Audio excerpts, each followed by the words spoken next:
माँ कसम भाई साहब, अगर मेरी जिंदगी टू ड्रामे की एपिसोड 2 को कामयार के एक्सीडेंट के ऊपर ही एंड कर दिया जाता ना, तो ड्रामे की वो खतरनाक हाइप बननी थी ना कि आपकी सोच है।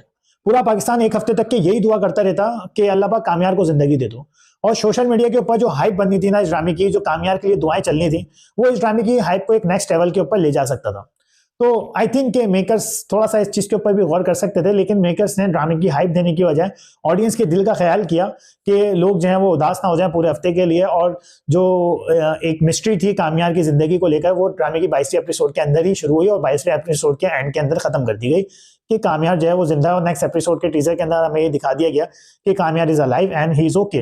मतलब उनकी जो मेमोरी वगैरह है वो भी बिल्कुल ठीक ठिकाने पर है और वो आयरा वगैरह को भूला नहीं है। मुझे इस इंसान की बिल्कुल भी समझ नहीं आती है, कभी फरिश्ता बन जाता है, कभी इब्लीस से भी 2 हाथ आगे हो जाता है। मैं तंग हो गई हूं इस इंसान। आयरा बाजी, आयरा बाजी, आप ये जो कह रही है ना, जो अल्फाज अपने मुंह से कामयार के लिए निकाल रही हैं, ऑनेस्टली आपने जो कुछ कामयार के साथ अब कर दिया ना, उसके बाद आप ये अल्फाज निकालने की जो है वो जरूरत रखती नहीं है। पूरे उस बेचारे ने आपके लिए पूरी दुनिया पलटने की कोशिश कर दी, और जब वो आपके दर पर आके ये बात सीधे सीधे अल्फाजों में बोल रहा है कि जो तुम देख रही हो ये सच नहीं है, और आपने उस वक्त वो सच नहीं माना, तो अब आप कामयार से क्या एक्सपेक्ट कर रही हो कि अब वो इब्लीस से भी 2 हाथ आगे निकल चुका है। ऑनेस्टली ये अल्फाज अब उसके लिए डिलीवर करना अच्छे नहीं, बल्कि आपके लिए थोड़ा सा मेरे को लगता है कि थोड़ा सा, तो आप जब एक बंदे से शादी कर रही हो तो इतना तो ट्रस्ट होना चाहिए ना। आई नो कि ड्रामा है, लेकिन एक इमोशन है, एक सेंटिमेंट्स हैं जो कि इस ड्रामे से जुड़े हुए हैं और कामयार के कैरेक्टर से जुड़े हुए हैं। कि अब कामयार के कैरेक्टर को जितना उसको सपोर्ट करना चाहिए था ना आयरा और आयरा की फैमिली की तरफ से, उतना किया नहीं जा रहा, बल्कि अभी भी कुछ ना कुछ नेगेटिविटी कामयार के अंदर ही ढूंढी जा रही है।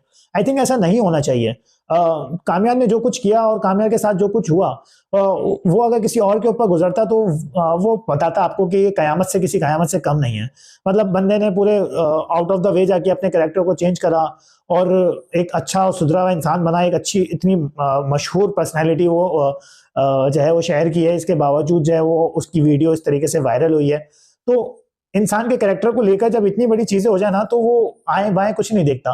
और आई थिंक सो कि आप आयरा को स्टेप अप करना पड़ेगा, पड़ेगा क्या, आयरा को अपने स्टेप अप करना चाहिए और अपने बाप वगैरह को साइड पे रखकर वो ये ठान लेके भाई मैंने अब कामयार की जिंदगी को अपनी तरफ करना है, चाहे वो अच्छा है बुरा है, मुझे कामयार के साथ जाना है। कामयार के कैरेक्टर को फिर से चेंज करना अब आयरा की जिम्मेदारी है। आई थिंक आयरा को अब ये रिस्पॉन्सिबिलिटी लेनी चाहिए कि कामयार जैसा भी है मेरा है, जितना भी बुरा है मैं कामयार के साथ रहना चाहती हूँ, और कामयार के कैरेक्टर को ठीक करने की कोशिश करनी चाहिए। क्योंकि अगर खराब सब कुछ बिगड़ा जो है वो आयरा की वजह से, तो सब कुछ ठीक भी आयरा ही कर सकती है। और जब एक बार कामयार आयरा के लिए बदला है तो नेक्स्ट टाइम क्यों नहीं, क्योंकि मुझे ऐसा लगता है कि ड्रामे की एंडिंग जो है वो हैप्पी एंडिंग ही होगी और ऐसा ही होना चाहिए। बाकी यार ड्रामे के राइटर और डायरेक्टर राधेन शाह और मुसद्दिक मलिक यार कमाल करते हो भाई साहब। मतलब दोनों के कॉम्बो जब भी मिलते हैं वो कमाल करते हैं, और इस ड्रामे के अंदर ये साफ नजर आ रहा है। सबसे पहले तो सल्यूट करूंगा यार एयर वाई को, इतनी बड़ी कास्ट ड्रामे की और इतने अच्छे कमाल के व्यूज आ रहे हैं ड्रामे के अंदर, लेकिन इसके बावजूद भी कोई एपिसोड आपको ऐसी बोरिंग टाइप की नहीं लगेगी। जितना बड़ा गेम चेंजर इन्होंने सिर्फ एक ही एपिसोड में दिखा दिया ना, वो लड़की वाला कि वो कॉमा में गई, फिर कॉमा से उठकर बाहर भी आ गई और फिर वो सच रिवील हो गया।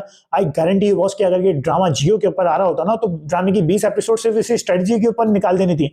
ड्रामे की जो कॉमा में गई है कैरेक्टर, वो ड्रामे की लास्ट एपिसोड में होश में आती, ऐसा होना था। लेकिन ये कमाल है, ये एक अच्छी स्ट्रेटेजी है एयरवाई की कि वो ऑडियंस के टाइम की वर्थ को समझते हैं और कुछ अच्छा कंटेंट शॉर्ट टाइम में दिखाने की काबिलियत रखते हैं। आई होप सो कि आप लोगों को भी ये ड्रामा अच्छा लग रहा होगा। आप बताएं यार कि कामयार के लिए अब आप कितना हार्ड है। आई होप सो कि ड्रामे की जो है वो एंडिंग जो है हैप्पी एंडिंग हो, और ड्रामे की स्टोरी जितनी अच्छी उसको देखकर ऐसा लगता नहीं है कि ड्रामे की स्टोरी और ज्यादा स्ट्रेच होने वाली है। मिलते हैं नेक्स्ट वीडियो के अंदर। अगर वीडियो अच्छी लगी हो तो सब्सक्राइब जरूर करते